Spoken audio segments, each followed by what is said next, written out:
Hello guys, my name is David, and today I want to talk about this little guy here, which is the Insta360 ONE R, a camera that I'm actually really excited about, and I ended up liking a lot more than I thought I would, and I want to tell you why that is.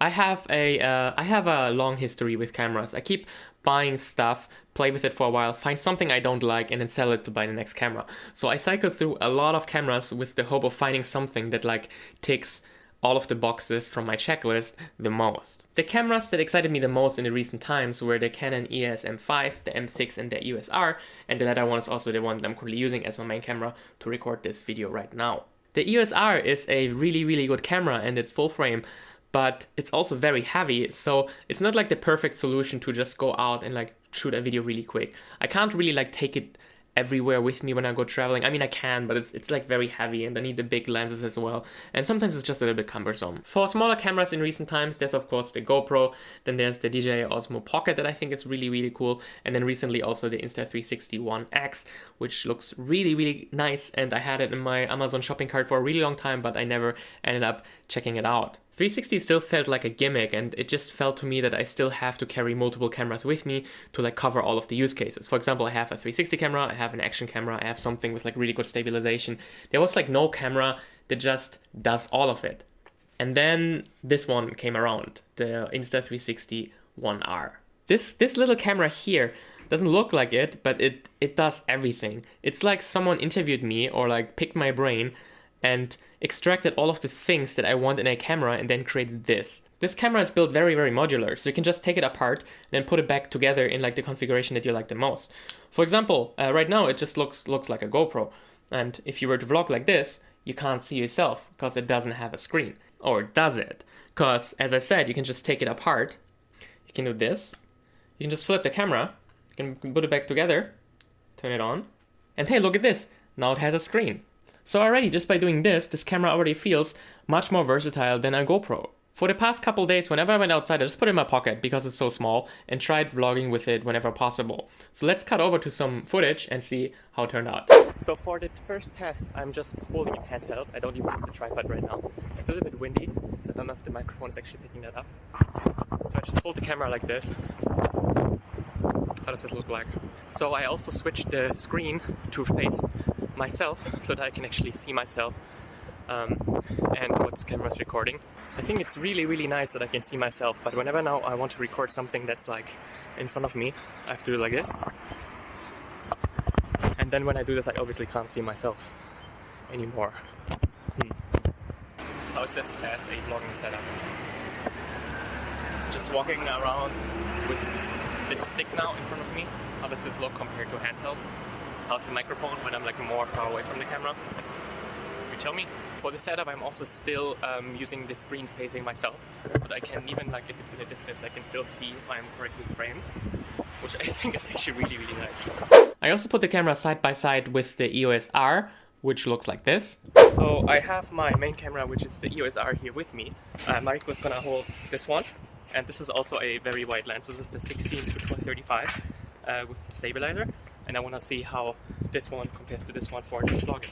This one also has a much better microphone, so let's see how this goes. If on this side the Insta360, on this one the EOS R. This one also has an ND filter, this one does not. How's the field of view compared to this? Should be very similar. How about the audio? Now we are switching to this one, this is the internal microphone. And now we are on this one, which is the Rode VideoMic Pro. It's also very windy right now, so how do the microphones compare to each other? Probably this one is much better, because this is a much more expensive microphone. Okay, so I unplugged the Rode VideoMic, so now it's using the internal microphone of this camera and this camera. And I want to see how they both compare to each other. How does this sound? So first this one, and now this one.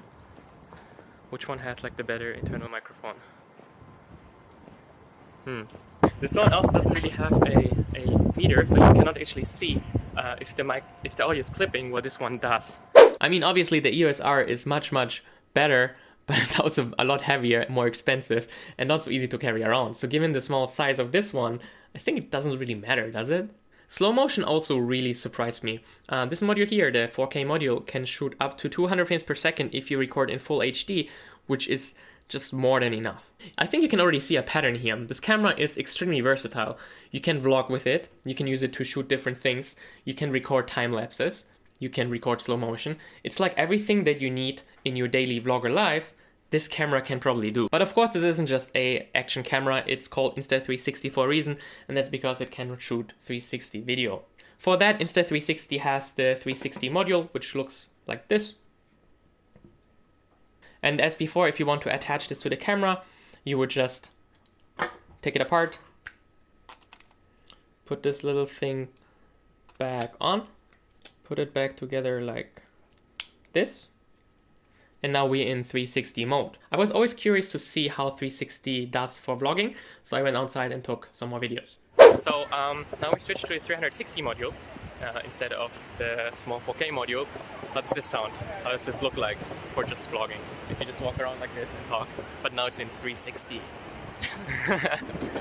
What if we do it like this, just like this? We hold the camera behind us, so it looks like we're just,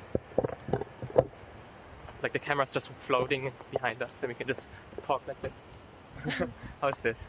Or how about doing it like this? Hi! How does this look like? Vlogging like this. どっか座ろう？いいよ、ご飯食べて。ね。今日天気いいね。めっちゃいいね。22度です。Why are you waving? 虫。Hi. 虫。So how is like a 360 camera for vlogging? Like having it like this instead of the other module? Which one's better? Which one do you like more? This one's also a little bit more far away, so I don't know if the microphone is picking up. It's like really windy. ここバーベキューできる？もしかして。多分。ほら、1番とか書いてある。やりたい。I'm so hungry. I know. そこのベンチ、でも、2人。360 is still a little bit gimmicky, but it's still a lot of fun to record, and it's also nice to not think about what's in frame, since you can just adjust it later. It can also do time lapses and hyperlapses, and even allows you to change your field of view in the app later on if you record it in 4K. While heavily using this camera in the past couple days, there were also a bunch of things that I didn't like. But a lot of these things actually ended up being already resolved or getting resolved right now. For example, the biggest problem I have with this camera is this thing. This is the invisible selfie stick that you can use for record. What you have to do is you have to open this thing. You have to take the camera, squeeze it inside here, close this, have it like this. Currently you have to use this case if you want to use the selfie stick, because the camera itself doesn't have a tripod mount or like a thing to attach this. In itself, it's not a big problem if you don't switch a lot, but since this is a modular camera, you probably take it apart a lot to change the modules that you want to use. For example, maybe in one moment you want to have the self-facing screen to like walk around like this, in the next one you want to maybe frame something different, and then you want to also switch to a 360 module. Currently, to use this stick, every time you want to change modules, you have to open it, you have to open this little thing here, you have to squeeze out the camera, take this part apart, you have to remove this one, attach this back in, squeeze the camera back inside this case, and we're done. This takes a lot of time, and this may be one of the most annoying things about this camera. And then I checked online and I saw that there is a separate battery attachment with a bigger battery that has a mount at the bottom. So already the biggest problem I had with this camera, which is this case, is actually not a problem anymore as soon as you can buy the bigger battery with the attachment. The second big problem I have with this camera is the battery life. It's just not very good. I didn't time it to see how long it actually lasts, but I constantly ran out and I had to charge it. Charging is actually not a problem because it has a USB-C port, so most of the phone chargers you can also use for this, but it's still very annoying. So again, I went online and I wanted to see what I can do to maybe charge it faster.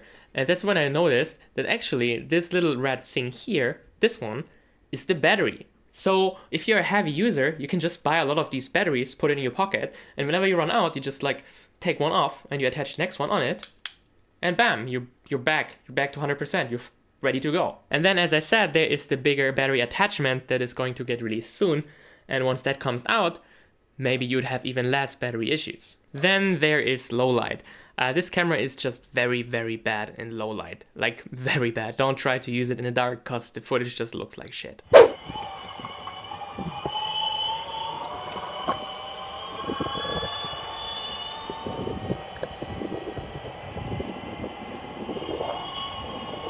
But then again, this is a modular camera, and low light has a lot of things to do with the size of your sensor, so you can just take this apart, swap out this part here for something with a bigger sensor, and you should have, in theory, better low light performance. Insta360 is selling a 1-inch module that you can use with this camera, which should give you better low light performance, but I don't have that right now, so I can't test it. Something else that I'm not a really big fan of is editing inside the Insta360 app on my phone or iPad. It just feels very finicky, and I don't know, I'm just not really a fan of it. If you really want to, you can just put it on the computer and edit it in Final Cut Pro. I think there's also an official plugin for Adobe Premiere and a desktop app from Insta360 themselves. But in my test, the app on the phone is just a lot better. The phone app, for example, can do things like automatic tracking and video analysis, which the other apps can't do, or at least Final Cut can't do it. If you edit in Final Cut Pro 10 like me, unless you really want to edit 360 footage by hand, I wouldn't recommend it. So even for my use cases, even though I really prefer to edit inside Final Cut Pro, the apps are just so much better, so that's just what I end up using all of the time. I'm starting to nitpick a little bit here, but this camera is also very slow to start. For example, I'm just gonna press the button now. Look at this.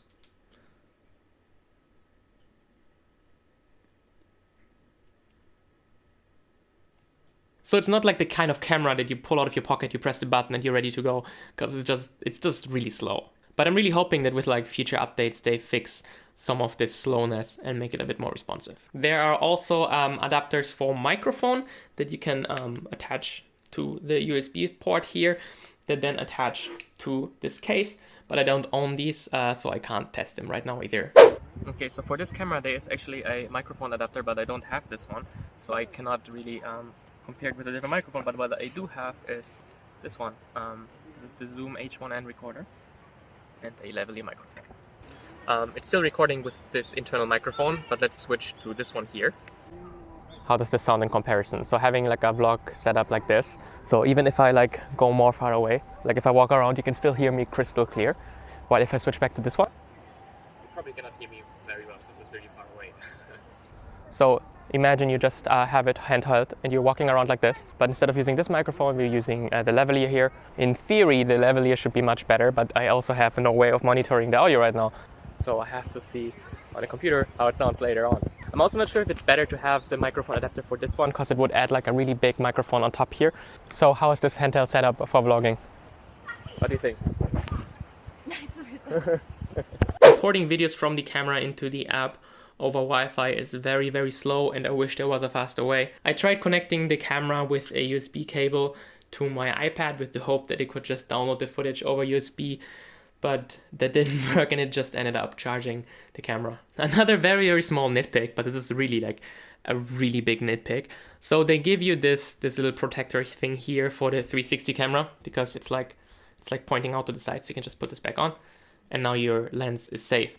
I just wish they gave you something for this one as well, because now I have like these two things flying around in my backpack. If it's just this one in my backpack, I'm not really worried, because it's pretty soft. I think the lens is like pretty well protected. But if I have this one on this camera and this 4K module is in my bag, I don't know, I have to think of how to protect it from scratches.